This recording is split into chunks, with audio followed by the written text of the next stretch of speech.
Hi, Assalamualaikum warahmatullahi wabarakatuh. I'm Nur Adina binti Rizalman and my metric number is 2020472062. Assalamualaikum warahmatullahi wabarakatuh. My name is Nur Syafiqah Aryani binti Mak Daud and my student ID is 2020469668. Assalamualaikum warahmatullahi wabarakatuh.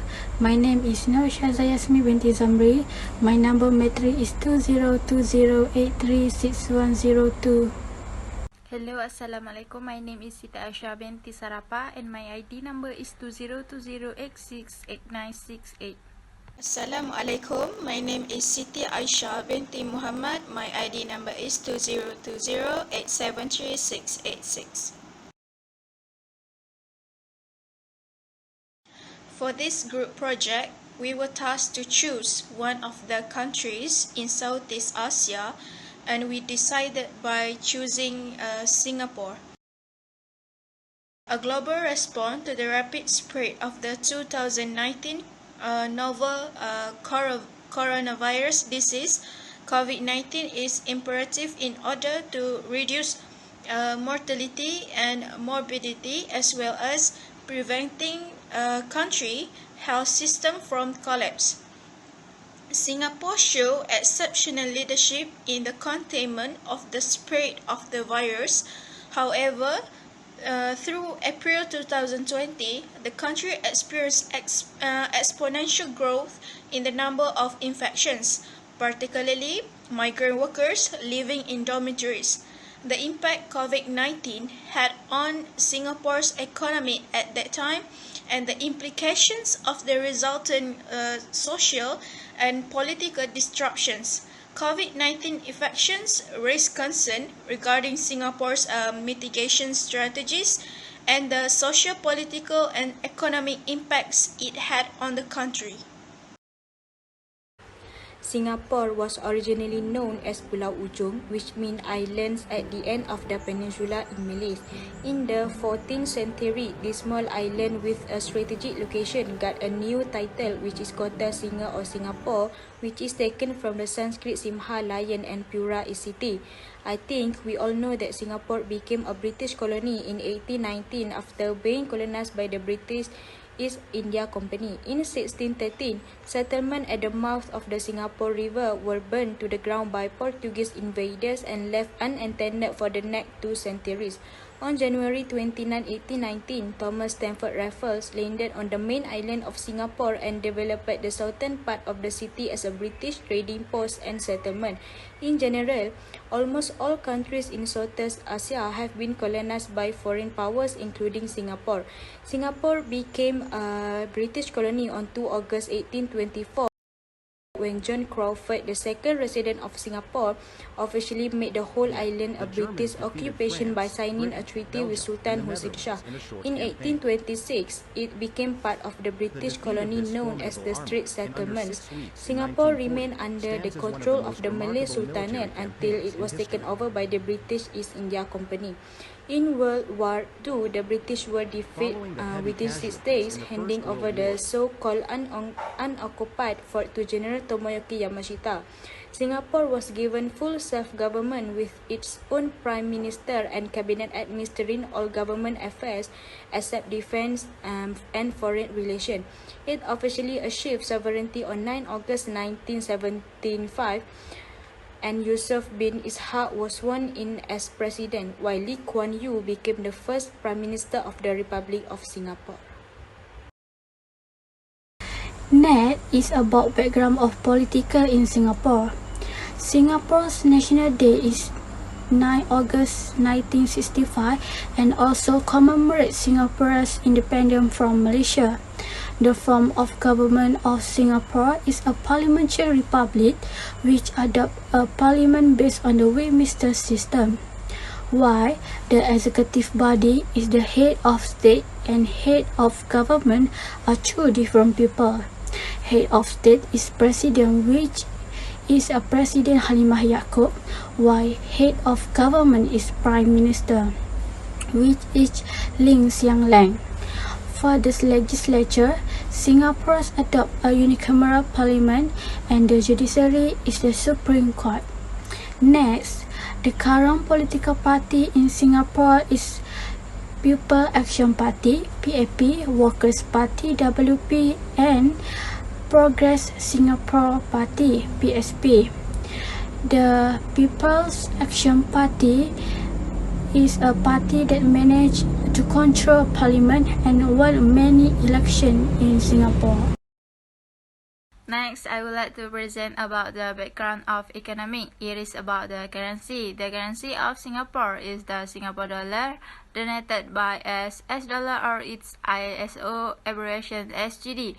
Its central bank is the Monetary Authority of Singapore, which is responsible for issuing currency. Singapore established the Board of Currency Commissioners in 1967 to issue its first coins and paper. The Singapore dollar was convertible to the Malaysian ringgit until 1973, but still retains its interchangeability with the Brunei dollar to this day. On 27 June 2007, in conjunction with the 50th anniversary of the currency agreement with Brunei, a $20 convertible banknote was launched. Its back is identical to $20 banknote launched simultaneously with the Singapore banknote. For the next slide, I'm going to present about social background of Singapore. Singapore is a member of ASEAN and is a pioneer of advanced industry in the Southeast Asian region. The social situation in Singapore can be seen from the development of its population. Singapore is an island country on the Malay Peninsula. The country nickname, the Lion City, is separated by the Malaysia by the Johor Strait in the north and the Riau Archipelago by the Singapore Strait in the south. Reporting from the official website of Statistics Singapore, Singapore is a densely populated country. Singapore's population consists of ethnic groups consisting of Chinese as much as 74.3%, Malays as much as 13.3%, Indians as much as 9.1%, and others as much as 3.3%. The religion followed by the people of Singapore are Buddhism, Islam, Christianity, and Taoism. The languages spoken are English, Mandarin, Malay, and Tamil. Singaporeans are very disciplined when it comes to the hygiene. Even the country was chosen to be the cleanest in Asia. As a result, the country of Singapore is visited by many tourists and shopping in Singapore. And then we move to the background of cultural aspect in Singapore with its ethnic diversity. Singapore has a distinctive food that is the result of inter-community integration, like simple prata bread with curry and Hainan chicken rice. And then the traditional food in Singapore is a combination of Indian Chinese dishes such as curry in Sichuan style and fried basmati rice. And then their art. Since the 1990s, the Singapore government has been actively promoting Singapore as a center of art and culture, especially the performing art, as well as transforming the country into a cosmopolitan gateway between East and West. Among the results of the effort include the construction of the Esplanade, a high-class performing arts center that was opened on 12 October 2002. In addition, Singapore also has annual activities such as the Singapore Art Festival, which mostly features exhibition, concert, and festival was organized by National Cultural Council. As time goes on, street comedy dramas have also increased quite drastically. There are even stand-up comedy events held every week. The field of stand-up comedy is also growing with the weekly open mic event. Next, the domestic politics issue in Singapore in 2021 is confronting internal and external challenges. The internal and external challenges that confront Singapore in 2021 focused on numerous crises, including the COVID-19 pandemic, the initial mistake in managing, and the unprecedented economic crisis it unleashed, and along with the stronger ever performance by the opposition in a general election since 1965. The ruling party retaining its supermajority in parliament, and then the general election also brought challenges for political succession, as the designated successor to the Prime Minister, Heng Swee Keat, barely secured his electoral seat. In 2021 also, this crisis continued and even intensified. Lastly, Singapore's great power relations were also impacted by the announcement of a security pact involving nuclear submarine between the US, United Kingdom, and Australia. We proceed to the second domestic issue, which is security. Issue countering violent extremism is one of the domestic issues related to security.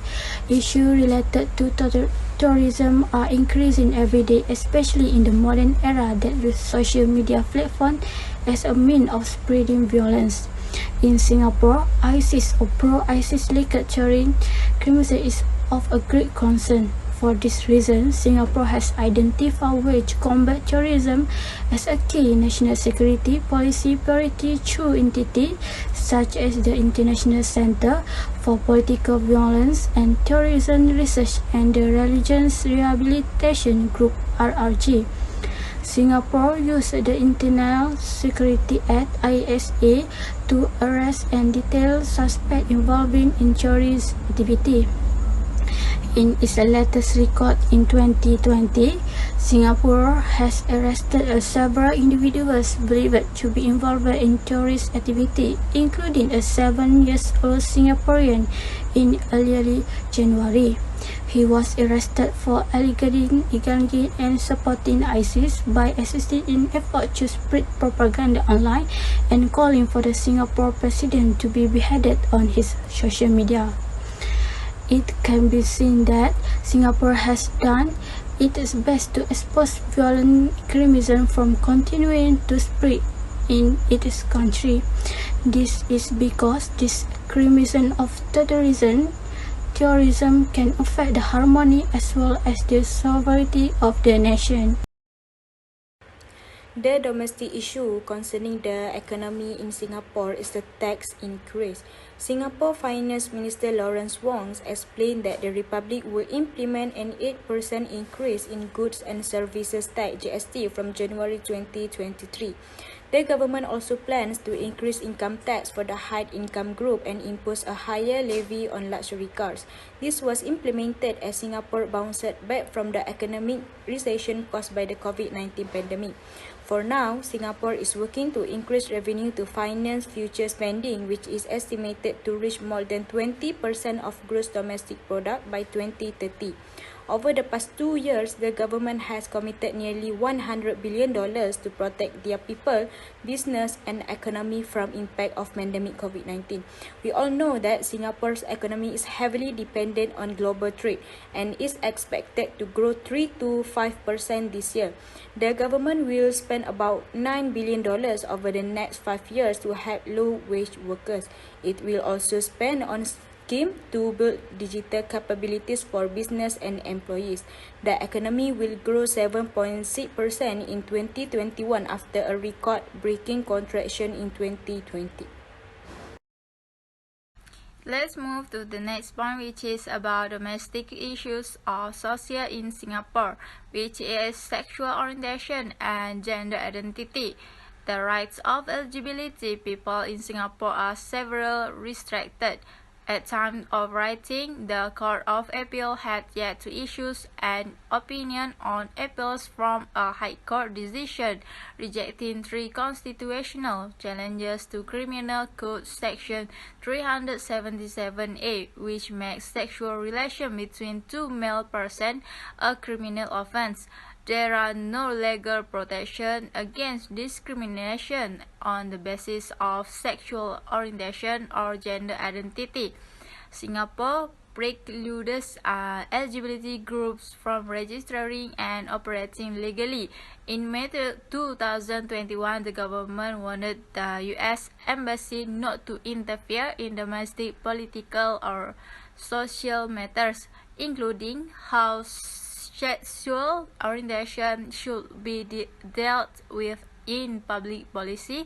After the embassy co-hosted a webinar with a Singapore non-governmental organization that supports LGBT individuals.